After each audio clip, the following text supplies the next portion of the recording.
상초 축혈이 원인이 돼서 코피 때문에 고생한 사례자분의 치료 사례를 알아봤습니다. 네. 그렇다면 또 다른 치료 사례가 있을까요? 네. 이번엔 이제 화에 의해서 화를 다스려주는, 화에 의해서 코피가 나는 것을 화를 다스려주는 치료를 했던, 그래서 코피가 나왔던 그런 어린이가 있어서 소개를 하겠습니다. 이 어린아이인데 화가 쌓여서 코피가 나서 고생한 사례인 것 같은데요. 네. 이 어릴수록 사실 박사님께서 생김새를 통한 체질 파악과 원인을 파악하는 것이 중요하다고 말씀을 해주셨었어요. 맞습니다. 이 어린이는 어떻게 생겼을지 궁금해요. 네. 8살짜리 여자 어린이였는데요. 바짝 마르고 예민하게, 척 보기에 예민하게 생긴 화성을 띠고 있는 아이였습니다. 네. 첫눈에 보아도 예민했는데 그 밖에도 얼굴이 잘 빨개지고 코피를 자주 흘린다고 그랬고 매일 흘려서 이런저런 치료를 해봐도 잘 치료가 되지 않는다고 했습니다. 이 학생은 스트레스를 잘 받고 신경질적이며 다혈질이고 짜증을 잘 내는 그러한 성격이었다고 했습니다. 어린 아이인데도 불구하고 학교에서 다른 아이에게 절대로 뒤지려 하지 않고 항상 노력하고 자기 뜻대로 이 일이 되지 않거나 자기 뜻대로 무엇을 하지 못하면 부모에게 몹시 짜증을 내고 악을 쓰고 운다고 했습니다. 아기 때는 밤에 심하게 울어서 너무나 힘들었는데 요즘도 웃기도 잘하지만 툭하면 삐지면서 잘 운다는 것입니다. 그 밖에도 알레르기성 비염이 있으며 소변이 누렇게 나오기도 하고 오렌지색으로 또는 붉게 나올 때도 있다고 했습니다. 방귀도 잘 낀다고 했습니다. 들어보니까 신경질적이고 많이 예민한 성격인 것 같은데요. 네. 사실 어린아이들은 몸이 불편하면 어떻게 표현할지 몰라서 예민하고 짜증스러운 성격으로 많이 표출되기도 하는 것 같아요. 그렇습니다. 그렇다면 치료는 어떻게 이루어졌나요? 네. 생긴 모습이나 얼굴이 잘 빨개지는 것, 그다음에 눈, 코, 입기가 생긴 이런 것을 봐서 화성을 띤 사람이라고 생각하고 또 신경질적이고 다혈질이고 짜증을 잘 낸다는 것으로 보아서 심장에 화열이 심해서 나타난 코피로 판단하고 도적산을 투여했습니다. 생긴 모습이나 성종을 보고 코피를 나오지 않게 하는 한약이 아니라 심장의 화열을 꺼주는 한약을 투여했는데 코피가 멈춘 겁니다. 말하자면 이 도적산이라는 약은 코피를 치료하는 약이 아니에요. 심장의 열, 말하자면 체질적으로 예민한 아이들이 어떠한 병이 왔을 때 그것을 가라앉혀주고 이러는 그러한 약입니다. 한 달 뒤에 할머니께서 내원하셨는데 코피를 전혀 흘리지 않으며 아기가 많이 명랑해졌다고 신기하다는 이야기를 전해주었습니다.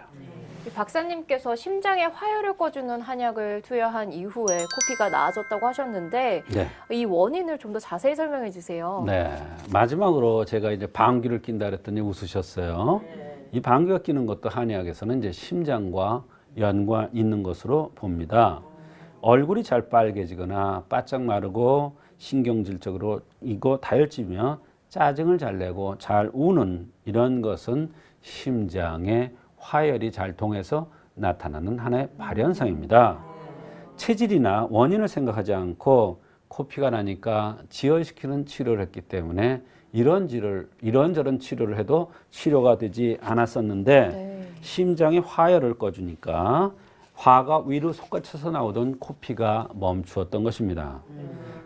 따라서 성정이나 생긴 모습에 따른 체질을 보고 전혀 코피와 상관이 없는 바로 심장의 화열을 꺼주는 도적산을 썼더니 코피가 그렇게 오래돼서 잘 낫지 않던 것이 신기하게 치료되었던 것입니다.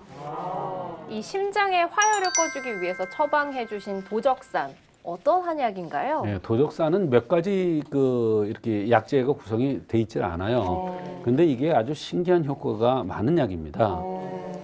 첫째는 아이들이 밤중에 몹시 울 때 이 약을 써주면 신기하게 납니다.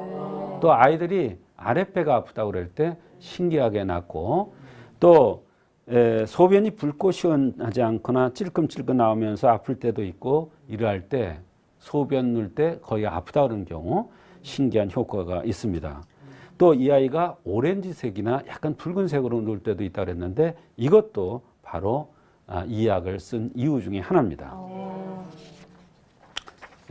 가슴이 뛴다고 그러고 가슴이 아프다고 그러고 얼굴이 잘 붉어지고 입안이 잘 헐고 이런 아이들 혹은 밤에 잘 우는 아이들 이런 아이들은 특징적으로 울 때 그냥 우는 게 아니야 이러면서 우는 게 아니라 몸을 제끼면서 웁니다. 말하자면 몸부림치며 우는 거예요. 이런 아이들은 바로 심장에 열이 위로 떠서 가슴도 뛰고 우는 이런 현상들이 나타나고 이때 울 때는 얼굴이 빨갛게 되면서 우는 것입니다. 그래서 이럴 때 쓰는 약이 바로 도적산인 것입니다. 박사님께서 오늘 프로그램 시작하시면서 한의학에서 코피의 원인으로 보는 것이 상초 출혈, 그리고 화병, 감기, 허약함 등이 있다고 말씀을 해주셨는데요. 네. 그렇다면 이번에는 감기가 원인돼서 코피가 나는 증상들에 대해서 이야기해 주세요. 네. 감기 때문에 코피가 난다 그러면 아무도 이해를 못할 겁니다. 그러나 이제 제가 설명을 드리면 그래서 감기와 코피가 연관이 있구나 이렇게 생각하실 텐데요. 코피가 났는데 코피를 치료하는 한약이 아니라 감기를 없애주는 치료를 했더니 또는 알레르기성 비염을 치료해주는 약을 썼더니 코피가 멈췄다. 이런 경우가 많습니다. 일반 상식적으로는 코피가 나면 어떻게 합니까? 코를 짖어주거나 또는 지혈시키거나 이런 방법들을 하죠. 그렇죠. 또 그러나 한의학에서는 흠을 보완해주는 한약을 투여하는 것이 하나의 방법입니다. 그러나 이런 한약으로도 전혀 효과가 없는 경우가 있는데 이럴 경우에 감기약을 쓰면 잘 치료되는 경우가 아주 많습니다. 특히 어린아이들, 소아 아이들한테는 이 감기에 의한 코피가 상당히 많습니다. 이 코피와 감기, 사실 저는 어떻게 연관이 되는지 이해가 잘 안 되거든요. 네. 우리가 감기가 걸리면 대개 보면 열이 나잖아요. 그러면 열이 날 때 열을 꺼주잖아요. 네. 근데 사실은 열이 날 때 열을 밖으로 뿜어 나오게 하는 것이 제일 좋은 방법이에요. 그거를 발산이라고 합니다. 말하자면 해열제를 쓰는 것이 아니라 발산을 시켜줘야 돼요. 그런데 억지로 해열제를 시켜서 임시로 꺼주니까 어때요? 발산돼 나오는 것이 바로 코피입니다. 그러니까 다시 처음부터 치료를 하는 겁니다. 감기 치료를 다시 하는 것이죠. 그래서 일반적으로 그 임시 열을 가라앉히는 그런 치료를 하는 경우가 많은데 그런 경우에 이제 보면은 잘못돼서 코피가 나는 경우가 있다 이런 얘기예요. 이럴 때는 발산을 시켜야지 절대로 지혈시키면은 코피가 멈추지 않는 것입니다. 박사님 말씀대로라면 말 그대로 감기를 치료해서 코피를 멈추게 해주는 거네요. 네.